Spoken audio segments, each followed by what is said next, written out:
Bonsoir Ariane Bilran, bonsoir Amandine Lafarge, bonsoir Marie-Catherine Thévenet. Merci beaucoup de nous donner votre temps un vendredi soir pour faire un debriefing et parler d'un sujet qui nous intéresse beaucoup, qui sont les enfants. Vous avez écrit une tribune dans François qui s'appelle « Un pacte traumatique de la politique sanitaire actuelle sur les enfants, un constat clinique alarmant » et vous allez nous en parler.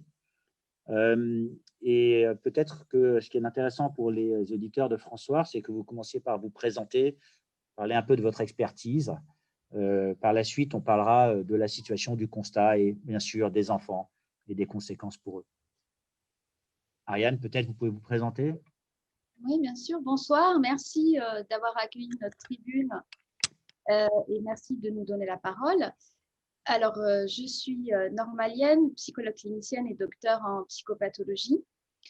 J'ai une triple formation de lettres classiques, de philosophie et de psychologie.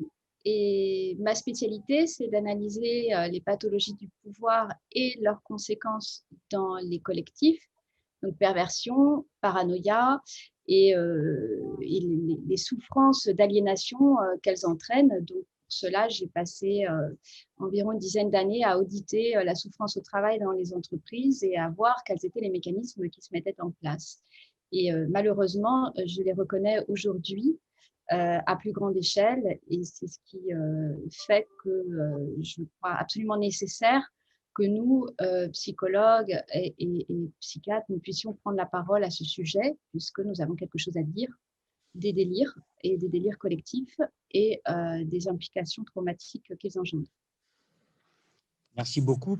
Amandine, peut-être quelques mots sur votre expérience et sur vos patients, sur les enfants? Oui, bonsoir Xavier. Je suis donc Amandine Lafargue, psychologue clinicienne. Je suis psychologue sociale du travail depuis 20 ans dans le sud de la France. Donc, je vous remercie de nous avoir invités à participer à cette interview. Alors, concernant les changements observés dans notre pratique clinique auprès des enfants au cours de cette année 2020, parce qu'effectivement, au début de l'année, on ne savait pas quel était ce virus et comment s'en protéger. Les masques étaient, par exemple, présentés comme inutiles, voire techniquement trop complexes à mettre pour des néophytes, pour finalement devenir indispensables à la fin de l'année pour les enfants de 6 ans et plus.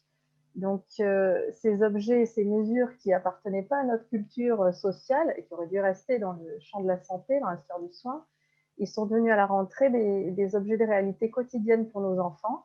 Et effectivement, on a eu peu de temps pour travailler les représentations sociales des masques et des mesures sanitaires qui ont entravé le visage, le corps et la psyché de nos enfants au quotidien. Donc, c'est de ça qu'on va voir les conséquences au niveau des apprentissages, du stress des enfants. Si vous voulez, on développera ça, à quel point le stress a infusé les enfants et les consultations des enfants en cabinet libéral. D'accord. Et Marie-Catherine? Bonsoir, donc moi je suis Marie-Catherine Thévenet, je suis psychologue clinicienne, psychanalyste et psychosomaticienne spécialisée en cancérologie et en soins palliatifs. Je travaille en cabinet libéral, je reçois beaucoup d'enfants, beaucoup de familles et j'ai remarqué ces derniers mois quand même que la situation des enfants se dégradait très vite et beaucoup. Ce qui fait que j'ai participé à cette tribune pour alerter sur les dangers que les masques sont en train de produire parce qu'on arrive facilement à faire le lien entre le masque et le fait qu'ils n'arrivent plus à se concentrer, qu'ils n'arrivent plus à réfléchir et qu'ils développent des symptômes quand même physiques que je trouve inquiétants. Je discute aussi, j'ai quand même pas mal d'enseignants dans ma patientèle qui me disent aussi qu'ils sont très inquiets pour les enfants de leur classe et qui remarquent, qui me disent aussi que finalement, ils n'arrivent pas à vraiment travailler, ils n'arrivent pas vraiment à les faire évoluer dans les apprentissages et qu'ils essayent surtout de compenser les difficultés qu'ils rencontrent. Mais ils n'avancent pas tant que ça au niveau des apprentissages parce que les enfants ne sont pas en capacité d'avoir la même concentration qu'ils avaient avant. Donc, moi, je pense qu'il y a quand même une situation qui est en train d'évoluer et en train d'évoluer très vite. Merci Marie-Catherine. Donc maintenant, on va rentrer, on va dire, dans le vif du sujet. Peut-être Ariane, vous pouvez nous planter un peu le décor de la situation. En fait, vous avez donc d'arriver cette tribune vous l'avez initié. Dites-nous un petit peu ce qui a été le moteur derrière tout cela. En réalité, j'ai commencé à recevoir eh bien, des alertes de la part de collègues qui m'alertaient tout simplement, puisque moi, je n'ai pas une clinique française, si j'ai une clinique française, mais pas d'enfants. Et ils ont commencé à m'alerter, ce qui ne m'étonne pas du tout, en réalité, au regard de la dégradation du lien social qui se passe depuis des mois et qui est insufflée par une propagande de la terreur et de la culpabilisation. Et c'est une propagande traumatique dont finalement les symptômes que nous décrivons pour les enfants sont aussi valables pour les adultes. Simplement, les enfants, ils sont en développement psychique et donc extrêmement plus vulnérables et plus fragiles à une politique sanitaire qui ressemble beaucoup plus à une politique de terreur. Donc, je crois qu'il est important de ramener ça. Donc, moi, j'ai centralisé en fait simplement les différentes observations cliniques des collègues, et puis nous avons aussi réfléchi avec la psychologie sociale, avec nos différentes spécialités, à comment sensibiliser en fait la population au fait que cette politique ne nous faisait pas du bien.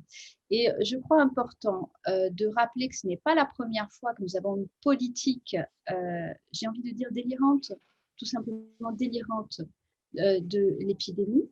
Ça a été aussi pratiqué dans le nazisme, où il était question de juifs porteurs d'épidémies dans les ghettos. Alors c'était assez facile, puisque les épidémies elles étaient fabriquées dans les ghettos, et donc d'une population qu'il ne fallait pas approcher.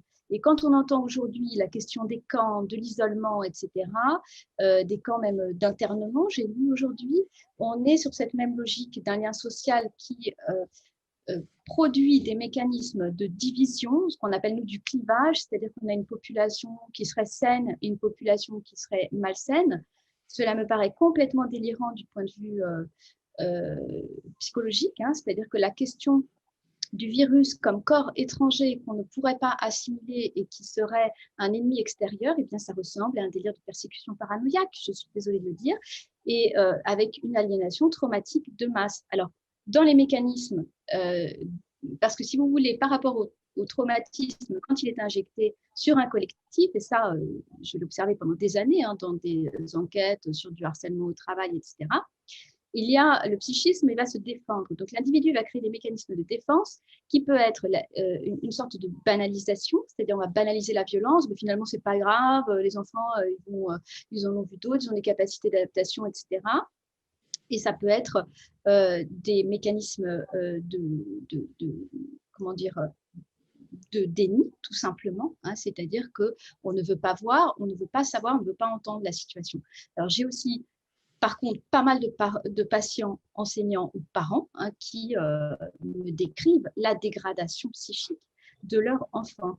Il faut savoir que quand on absorbe, et les enfants sont des éponges encore plus que nous, ils n'ont pas les capacités, encore une fois, réflexives, émotionnelles, de mettre de la distance, si tant est que ce soit possible de mettre de la distance par rapport à une politique traumatique.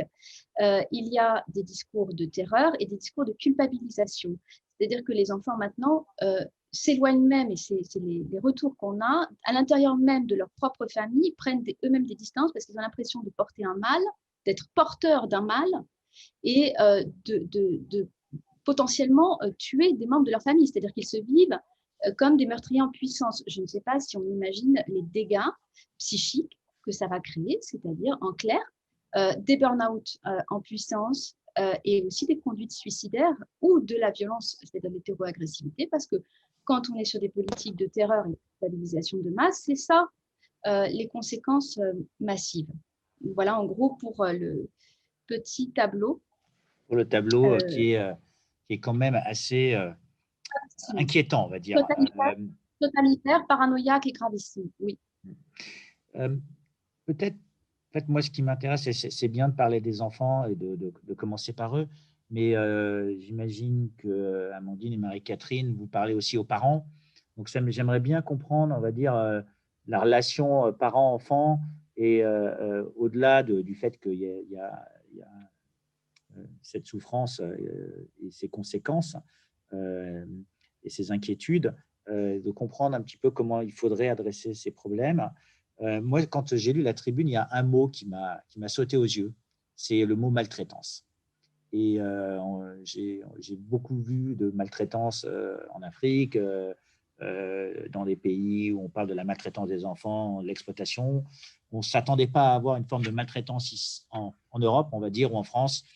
Donc, ça m'a sauté aux yeux et j'aimerais bien qu'on m'explique un petit peu, que vous m'expliquiez, Amandine et Marie-Catherine, comment elle se symptomatise cette maltraitance. Amandine, peut-être? Oui, parce qu'on s'était déjà posé la question. Voilà, moi, en tant que psychologue du travail, j'étais spécialisée dans les accidents du travail. Vous entendez qu'à l'époque, c'était le début du burn-out. Donc, ouais, tout ce qui est angoisse, pénétration de la peur, les replis de type dépressif, les idéations suicidaires, c'était déjà ma clinique. Et puis là, on retrouve vraiment ces choses-là du côté des enfants, entravés dans leurs paroles, leur communication, leurs gestes, parce qu'il y a aussi des distanciations physiques et sociales. Donc, il y a vraiment des choses qui se retrouvent. Alors, une autre chose qui moi, me dérange, c'est de retrouver, à chaque fois qu'il s'agit des enfants, que ce soit dans la pédophilie et là maintenant dans les ports du masque et les mesures coercitives, c'est les justifications habituelles, c'est-à-dire ils s'habitueront, ils oublieront. Et en fait, il faut bien comprendre que non, ils se résigneront à la maltraitance qui sera survenue et qui sera maintenant devenue l'ordinaire. En fait, les enfants finiront par se taire parce qu'ils ne trouveront pas les mots et parce qu'ils réalisent que les adultes pensent qu'ils ne ressentent rien et que la société les considère toujours pas comme compétents pour porter leurs paroles. Dans tous les domaines où il s'agit de l'enfant, on confond l'enfant avec l'infant, vraiment celui qui ne peut pas parler ou qui ne sait pas. Voilà. Et je trouve que ces gestes, ces techniques, ces protocoles hypothèquent vraiment nos enfants et en se reposant sur leur capacité d'adaptation et de résilience. Et voilà, je tenais à dire qu'après, il s'agit d'une vie de travail thérapeutique pour se remettre d'abus de ce type. Voilà, je dirais qu'en tant que praticienne, notre travail plus que jamais auprès d'eux, les enfants et les parents, c'est vraiment de contenir leurs angoisses, de retravailler les contenants psychiques et de conforter leur capacité de discernement en consolidant leur sécurité de base. Et peut-être, Marie-Catherine, il l'exprime comment les enfants, en fait, quels sont les mots qu'ils utilisent, quel est le langage qu'ils utilisent. Donc, si jamais, en tant que parent, je dois essayer de détecter ce dont on est en train de parler, quels sont les mots que vous entendez ou quels sont les signaux que vous décryptez?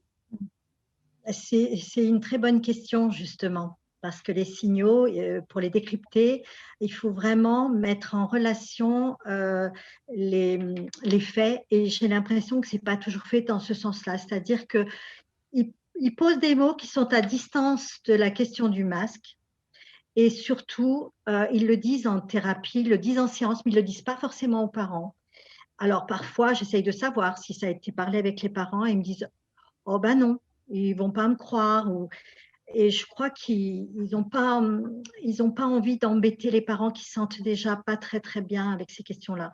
Donc, ils sont un peu dans des confusions. Ils vont vous dire, en fait, j'ai été punie. Ah oui, alors punie de quoi? De récréation, parce que j'ai fait tout faux. Mais moi, je crois que j'ai fait tout faux. C'est parce que j'ai fait tout faux, mais je crois que c'est parce que je me suis gratté le nez, alors j'ai descendu mon masque. Et en fait, c'est pour ça que j'étais punie de récréation. C'est parce que j'ai fait tout faux, mais c'est aussi parce que je me suis gratté le nez avec mon masque, donc je l'ai descendu, je me suis fait disputer. Et ça se termine par je crois bien qu'à l'école, on ne m'aime pas, ou je crois bien qu'on me hait, et puis finalement, des propos du style, à distance, des propos du style, mais en fait, on ne va plus à l'école pour apprendre aujourd'hui, mais très naturellement, parce que les enfants sont très naturels. On ne va plus à l'école pour apprendre. Ah bon? Non, on y va pour se faire disputer. Ah bon, mais pourquoi? Parce que tout le monde se fait disputer maintenant. Ah bon, mais pourquoi maintenant? Parce que quand même, c'est devenu très sévère maintenant. Donc, ils ont la sensation, d'une façon ou d'une autre, d'être un problème. Alors, ils vont vous dire, bon, des fois, mon maître, il enlève son masque. Mais moi, des fois, je veux respirer, alors je le baisse, mais je me fais disputer. Et ils sont jeunes, ils n'ont pas vraiment conscience de ce qui se passe. Donc, du coup, ils cherchent, comme tous les enfants, hein, ils cherchent qu'est-ce qu'ils font qui ne va pas bien, comment ils devraient faire. Ils n'osent pas dire, bon, ils disent juste qu'ils veulent respirer un petit peu, mais ils n'osent pas dire que voilà, ce masque, c'est très, très compliqué parce que ça les empêche de respirer à longueur de journée. Donc, ce sont toujours des propos un petit peu à distance des faits. Et moi, je fais un travail constamment de remise en lien, parce que c'est ça qui est important, c'est de remettre en lien les choses. Et en fait, je me suis rendu compte en très peu de temps qu'il y a toujours les mêmes manifestations, c'est-à-dire la concentration. La concentration est vraiment le problème majeur. Ils n'arrivent plus à se concentrer, ils n'arrivent plus. Donc, ils disent, je ne sais pas pourquoi, mon exercice, il me l'avait expliqué, mon maître, mais en fait, j'ai fait tout faux. Je n'ai pas compris, j'ai fait tout faux. Et pourtant, j'avais compris, mais finalement, j'ai fait tout faux. Finalement, je n'ai pas compris. Bref, on est dans des confusions totales, avec des mises en échec au niveau scolaire, avec des troubles très vite qui sont dits en séance. J'arrive plus à dormir, ou alors je fais des cauchemars, ou alors, oh là là, je ne peux pas dormir parce que en fait, j'ai très, très chaud. J'ai très chaud. Et puis, je ne sais pas pourquoi, mais j'ai failli faire pipi dans ma culotte, des enfants de CM2. Voilà. Donc, voilà. C'est des choses qu'on entend maintenant. Je ne sais pas pour Amandine, mais moi que j'entends et que je n'entendais pas avant de cette manière-là. Et puis, c'est récurrent, vous l'entendez sous différentes formes. Alors, je parle des petits, hein, parce que ça me paraît important, mais les ados viennent et vous disent le premier jour du confinement. Alors, je vais parler du confinement. Le confinement, le masque, ce sont toutes les directives générales. Le premier jour du confinement, du deuxième confinement, j'ai eu une ado qui est arrivée, qui pleure. Elle m'a dit, j'ai pleuré toute la journée. Pourquoi? Je ne sais pas pourquoi. Mais en fait, après, j'ai amené petit à petit, est-ce que l'inquiétude, et finalement, il en est ressorti que l'inquiétude du confinement a fait que ça l'avait mise dans une détresse qu'elle n'avait pas pu tout de suite comprendre.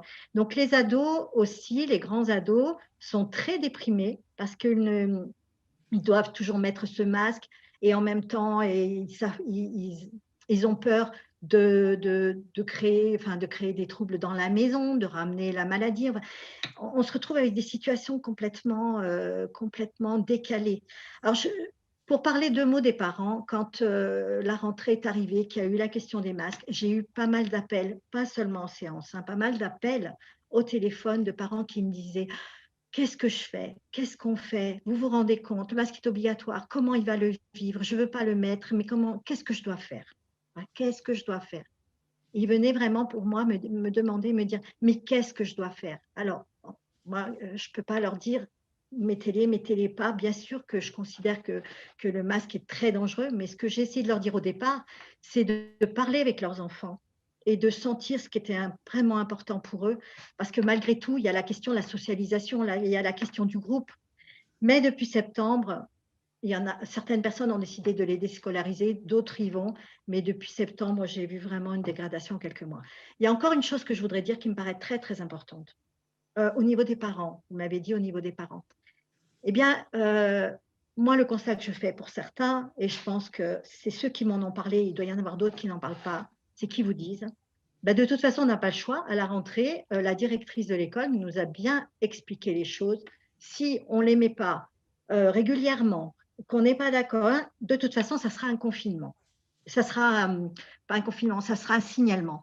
Donc, on n'a pas envie d'être signalé au risque de perdre nos enfants.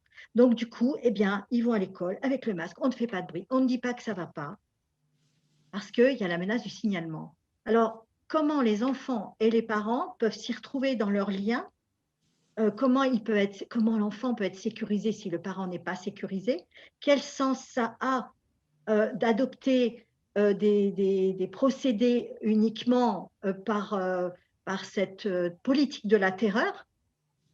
Les enfants ne peuvent pas s'y retrouver, ce n'est pas possible. C'est absolument impossible. Voilà, Merci, ça ce sont les choses principales que je veux dire. Après, encore d'autres choses, c'est les enfants petits qui ne veulent plus enlever leur masque parce qu'ils ont peur d'enlever leur masque. Quand ils viennent à mon cabinet, il y a suffisamment de place pour qu'ils puissent enlever leur masque. Ben, certains enfants ont peur, ne veulent pas l'enlever. Ils ont peur de se faire gronder, mais ils ont peur aussi d'enlever cet objet qu'ils ont pris l'habitude de porter pour les plus petits. Donc, je me dis, mais qu'est-ce qui va se passer dans un… Mais je ne parle même pas d'un avenir lointain, moi, je parle d'un avenir proche. On est en train de les conditionner, on est en train de provoquer des mécanismes qui ne sont pas du tout en capacité d'élaborer vu leur jeune âge. En tant qu'adultes, ils s'appuient sur nous, c'est nous qui sommes responsables de leur éducation et de leur développement psychique.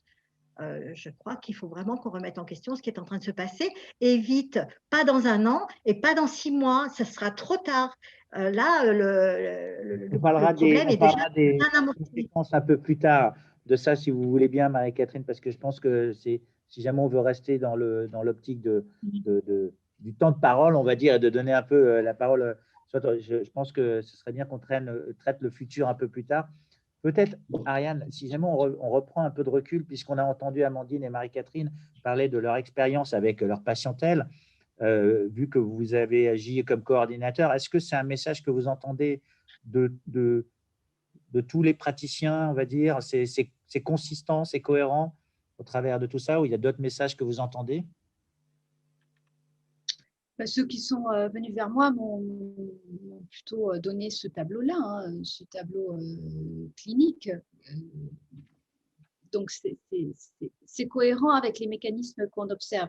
En fait, je crois que l'une des références pour comprendre ce que nous vivons aujourd'hui, c'est tout simplement le livre d'Alice Miller, L'enfant sous terreur, où elle explique clairement que c'est bien aussi les conséquences de la pédagogie noire et de méthodes éducatives qui ressemblent à du dressage et qui ne sont pas élaborées chez les adultes, qui entraînent en fait la capacité à de nouveau maltraiter les enfants et à soi-même aussi à avoir une certaine adaptation à la maltraitance que nous subissons aussi en tant qu'adultes.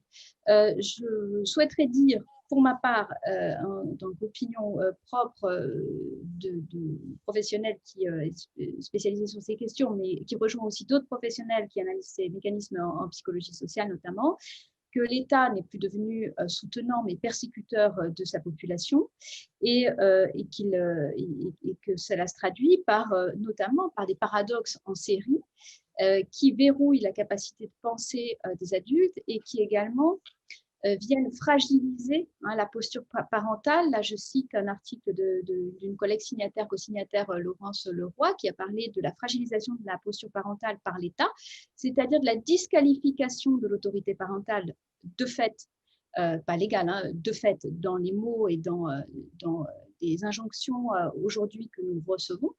Et ceci fragilise aussi extrêmement les enfants parce qu'encore une fois, les enfants sont rassurés par des parents qui sont des garde-fous, qui sont des repères et qui sont des sécurisants en fait pour eux par les normes qu'ils vont leur donner et les règles qu'ils vont établir. Sauf qu'aujourd'hui, ce ne sont plus les parents qui établissent les règles à l'intérieur de la famille. On les évoque même qu'il va falloir porter le masque à l'intérieur de la famille, etc. Tout ceci est une politique du chantage et de la menace sur la population. Qui me paraît extrêmement malsaine et nous avons deux choix à faire, un seul choix à faire entre deux options pour notre lien social. Est-ce que notre lien social est fondé sur l'humanité, l'empathie et l'amour et la tolérance bienveillante envers la différence d'autrui et notamment ce qui est étranger, encore une fois, étranger à soi-même, ou est-ce que c'est une politique fondée sur la peur, sur la méfiance et sur la destruction de ce qui est étranger à soi-même. C'est vraiment là où nous en sommes.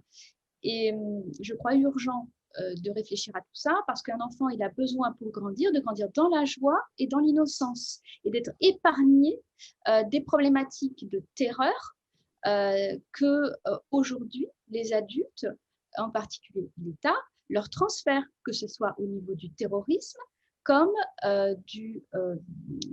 aujourd'hui la politique sanitaire actuelle. Donc la joie et l'innocence sont fondamental. Personne ne retrouvera son enfance, mais c'est un point structurant pour tout adulte de revenir aussi dans les moments où ça ne va pas, etc., à son enfance heureuse. Mais si nous avons détruit les enfances, quel va être le point de repère de ces futurs adultes qui sont, là on le voit de plus en plus, en voie d'être conditionnés de manière extrêmement sectaire. D'accord. Ce que vous êtes en train de dire quelque part, c'est qu'il y a une interférence de l'État. Si jamais je fais un parallèle, il y a eu une interférence de l'État dans la liberté de prescrire avec les médecins en France. Et là, il y a une forme d'interférence de l'État dans l'exercice de l'autorité parentale, qui est quelque part, l'exercice de l'autorité parentale inclut un élément émotionnel et humain, alors que l'État représente l'institution et que quelque part, l'institution a pris le dessus, ou l'institutionnel aurait pris le dessus sur le côté, alors c'est peut-être pour faire un parallèle, c'est peut-être pas le bon mot, l'institution, mais sur le côté parental au sens relation parent-enfant et humain.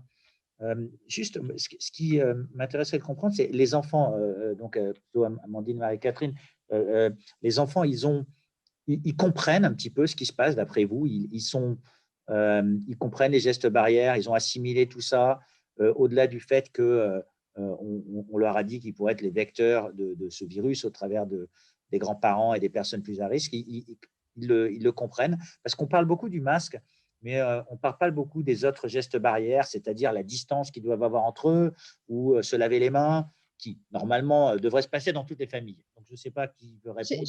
J'ai une petite anecdote à ce sujet. J'ai un collègue qui m'a raconté qu'il était avec un ami qui l'appelle, qui lui dit « mais je ne comprends pas, ma fille, pourquoi elle est aussi distante, qu'est-ce qu'on lui a fait, etc. » Et en fait, à la plage, la fille, la petite fille, elle se tenait à distance de toute sa famille par peur de les contaminer.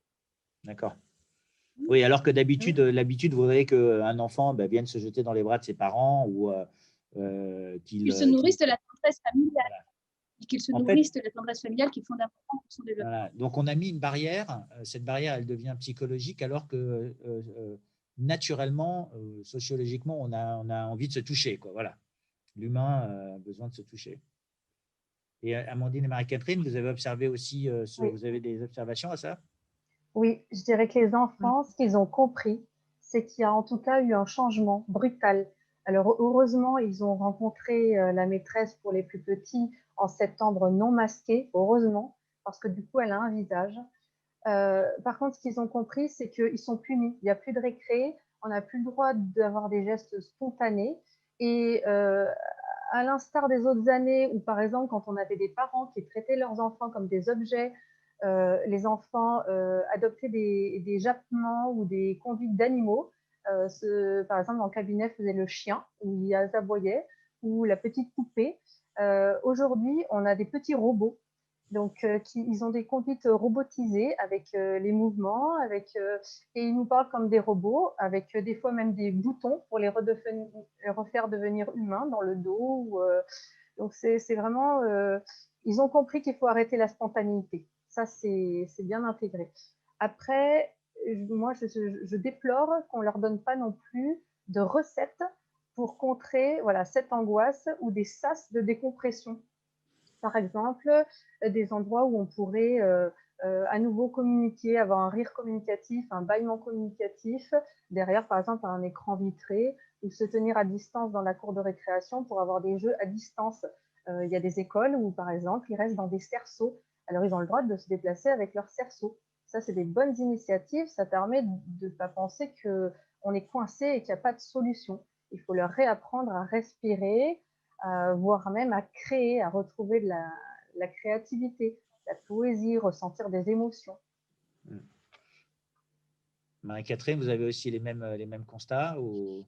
Oui, à peu près. À peu près, oui, on est complémentaires. Après, qu'est-ce qu'ils comprennent vraiment? Je pense qu'on ne le sait pas vraiment encore. Ils ont compris, enfin pour ma part, dans mes observations, ils ont compris qu'il y a un danger. Ce danger est mortel. Il s'appelle virus, coronavirus, c'est ce qu'ils disent, et que tout le monde peut mourir à n'importe quel moment, eux aussi. Et qu'il ne faut pas se toucher parce qu'on peut mourir, voilà. ils peuvent mourir s'ils enlèvent le masque. Et ça, il y a quelque chose de cet ordre-là qu'ils ont compris, mais qu'ils ont compris avec leur compréhension à eux. Hein. C'est-à-dire qu'on ne sait pas encore vraiment ce qui en résulte. Après, les gestes barrières, ce que les enfants me disent, c'est « Eh bien maintenant, on passe notre journée à se laver les mains. On passe notre journée, on se lave toujours les mains. » Ah oui, il faut se laver les mains. C'est Mais génial, ils ont on la n'a plus besoin sensation des de se laver parents pour le toujours. rappeler alors. Mais moi, je parle de l'école. En fait, à l'école, ils disent maintenant, quand ils me parlent de l'école, ils me disent « Ah ben, on passe notre journée à se laver les mains. » Voilà, moi, c'est ce que je répondrai aujourd'hui par rapport à qu'est-ce qu'ils ont compris. Ouais. Ben, merci pour ça. Donc, peut-être, si on sait bien d'avoir fait un constat sur les enfants, est-ce qu'il y a d'autres éléments, on va dire, sur le constat actuel avant de parler des conséquences que ça peut avoir sur eux dans le futur, dans leur développement? Donc, l'interjection, enfin, ou l'interférence de trop d'État, on va dire, dans l'action parent-enfant sur le développement, on va dire, à court terme et moyen terme. Vous voyez ça comment, on va dire? Qui veut répondre?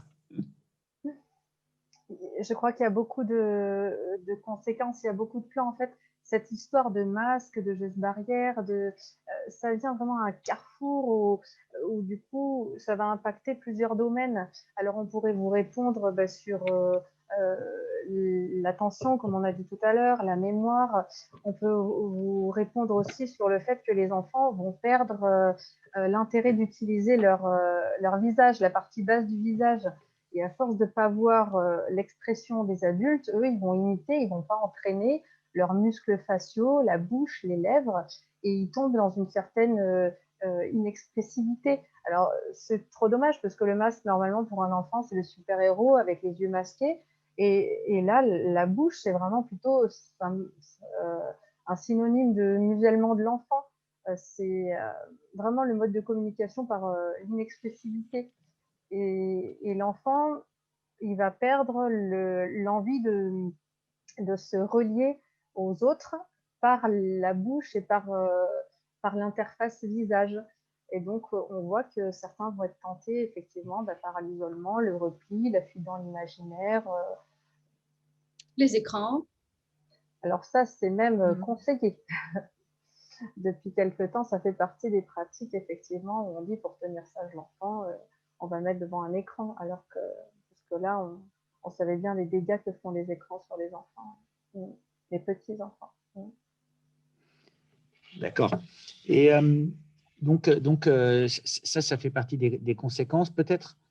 Donc, pour les jeunes enfants, en espérant qu'il arrive un moment où, bien sûr, on récupère certaines de nos libertés, comment vous allez traiter, on va dire, et qu'est-ce que vous donnerez comme conseil aux parents pour aider à, on va dire, à enlever ces barrières qu'on leur a inculquées pour que peut-être le toucher redevient la norme, le contact humain, se faire la bise, une accolade, qui est quand même un élément important dans la vie sociétale, y compris en France, se faire la bise avec les grands-parents.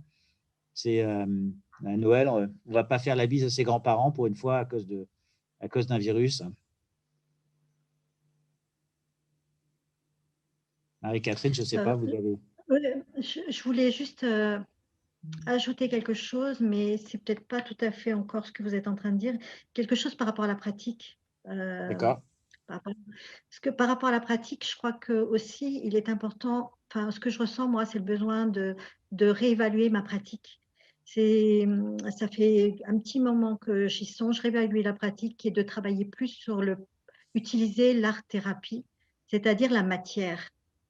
Vraiment, la matière comme le dessin, comme la peinture, comme l'argile, travailler la matière pour leur permettre d'exprimer des choses que nous, en tant que psychanalystes, on peut interpréter, on peut mieux comprendre par leur production, mais qu'eux puissent retrouver quelque chose de l'ordre d'une expression de ce qui est imprimé. Parce que ce qui est imprimé, on ne sait pas exactement où ça va aller se loger, qu'est-ce que ça va donner, mais le fait de l'exprimer, de pouvoir l'exprimer autrement qu'avec des mots, je crois que c'est un peu des garde-fous par rapport à l'évolution de tout ça. Donc, je songe vraiment à travailler de cette manière-là, en individuel, mais aussi en groupe. C'est-à-dire leur permettre, quand ça sera possible, de se retrouver, travailler dans la matière et à partir de là, que la matière soit un support à la parole, qui pourront échanger des expériences et amener à repenser tout ça. Je crois qu'on va être amené à leur permettre de repenser tout ça, psychiquement parlant, en passant par la matière. D'accord. C'est quelque chose qui me paraît extrêmement important. Le média modelage, moi je rejoins complètement Marie-Catherine, ça permettrait également de faire sortir les enfants de la facilité en mettant des formes, en voyant qu'ils arrivent à transformer la matière, ça leur permet aussi de mettre en forme leur appareil psychique. C'est vraiment un média indispensable, effectivement. Merci. On n'a pas parlé du rôle des médias, du rôle de la télévision, de Internet. Les enfants, ils ont eu beaucoup de temps sur leur tablette, sur leur téléphone. Est-ce que ça influe dans le futur ou pour vous aussi? C'est extrêmement grave. Le rapport aux écrans et les enfants est extrêmement grave. Ça fait des décennies que, y compris des enseignants, le dénoncent. Je renvoie à l'excellente Liliane Lursa qui avait déjà écrit à 5 ans, je ne sais plus comment les titres, mais l'enfant de Goldorak à la télévision. L'image est un vecteur qui n'est pas appréhendé facilement, enfin, qui est appréhendé sans filtre en fait par le psychisme. Donc l'enfant n'a pas les outils pour se défendre face aux représentations qui surgissent sur les écrans. De plus, tout le temps passé devant les écrans, et c'est pareil pour nous, entraîne une passivité cérébrale qui est très problématique, puisque l'enfant, au contraire, on doit encourager son instruction, c'est-à-dire la capacité pour lui de se mettre à partir de 6-7 ans dans un développement logique et rationnel, et donc ça va convoquer des zones du cerveau qui sont abrasées complètement par les écrans. Et donc l'encouragement des écrans, il y a un encouragement paradoxal. L'enseignement par les écrans est en réalité un enseignement qui va détruire l'enfant, tout simplement. Et on a beaucoup d'études là-dessus. Je voudrais rajouter aussi que le port du masque, et j'en parle presque avec une grande tendresse pour ma grand-mère, qui en fait a été la première professeure d'université en orthophonie et a co-construit des schémas avec Suzanne Borel, donc a participé à la création de l'orthophonie. Eh bien, l'enfant apprend à parler par la reconnaissance de phonèmes et sa vision sur le visage de l'adulte. Donc, qu'est-ce qu'on fait avec des adultes masqués? Qu'est-ce qui va se passer? Tout simplement, alors déjà que, encore une fois, des enseignants, encore une fois, depuis des décennies, dénoncent l'arrivée du pédagogisme et la destruction de l'enseignement, y compris en école, d'abord en école primaire, sur les apprentissages de la lecture, de l'écriture et des mathématiques que l'on retrouve. Moi, j'ai des patients enseignants, ils me disent, mais à 14 ans, les enfants, ils n'ont même plus d'orthographe. Enfin, donc, on destitue le citoyen, le futur citoyen, des outils qu'il a pour se défendre. Et c'est Condorcet qui disait que l'instruction était fondamentale pour que le citoyen puisse être un citoyen libre et éclairé.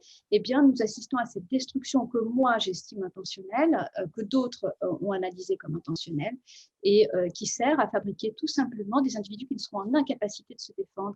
Et là, en traumatisant et en laissant les enfants devant les écrans, il y a aussi des phénomènes d'addiction, d'addiction du cerveau aux écrans, qui sont également valables pour nous.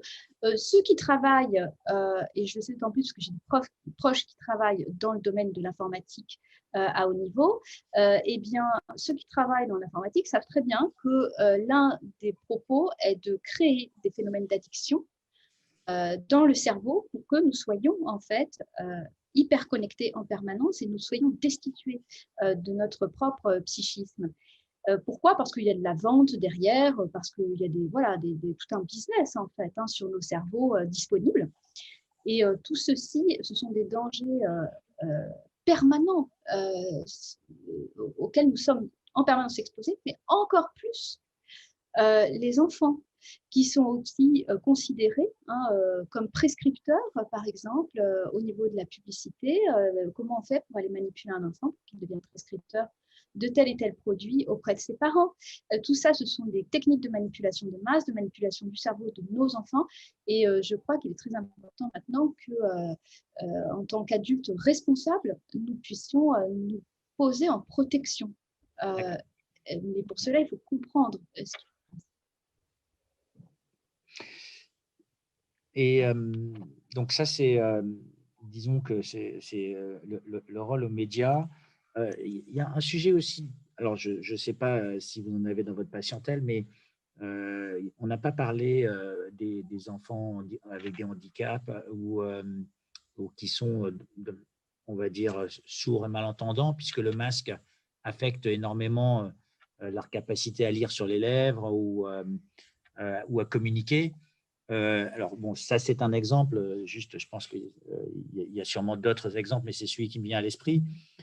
Est-ce que vous avez observé des phénomènes de cet acabit dont on n'a pas parlé et s'il y a un parent qui vous regarde, qu'est-ce que vous aimeriez leur dire vis-à-vis de ce genre de choses en tant que praticienne? Si ce n'est pas une bonne question, on passe à une autre question. Bon. De quel côté l'attraper? Moi, je ne savais pas, je me demandais si…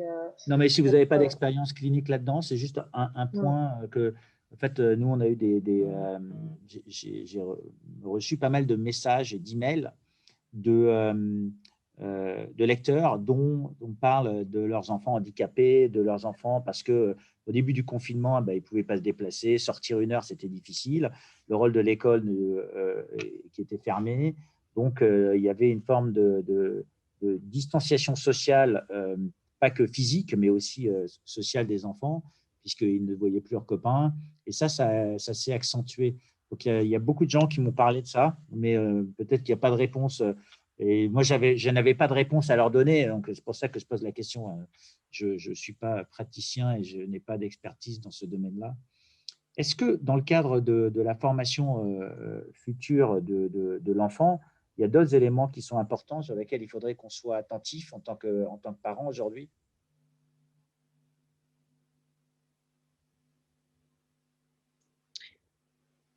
Moi, j'ai simplement envie de dire la culpabilisation de l'enfant, porteur du mal, me paraît extrêmement l'un des points les plus alarmants. Potentiellement porteur du mal qui va tuer ses proches. Ça, bon, je pense important de revenir dessus les enfants. Est-ce que, donc, je pense qu'on a fait un peu le tour, est-ce qu'il y a d'autres éléments, donc Ariane, Amandine ou Marie-Catherine, vous pensez importants dans la tribune que vous avez co-rédigée et publiée, dont vous aimeriez nous faire part? Oui. Oui, juste pour rebondir sur ce que vient de dire Ariane, l'enfant porteur du mal, on a parlé de beaucoup de ces enfants qui ne vont pas bien, qui le disent. Une autre façon d'aller mal, c'est d'attirer l'attention par la violence.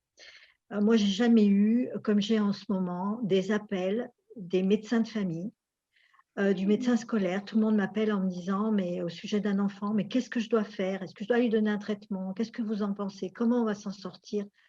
Parce qu'un enfant est particulièrement violent, parce qu'il se bat, parce qu'il s'endort en classe, qu'il a des propos très virulents vis-à-vis des instituteurs, vis-à-vis de toute forme d'autorité. Ça doit alerter aussi, parce que c'est la même chose, c'est la même souffrance, en fait.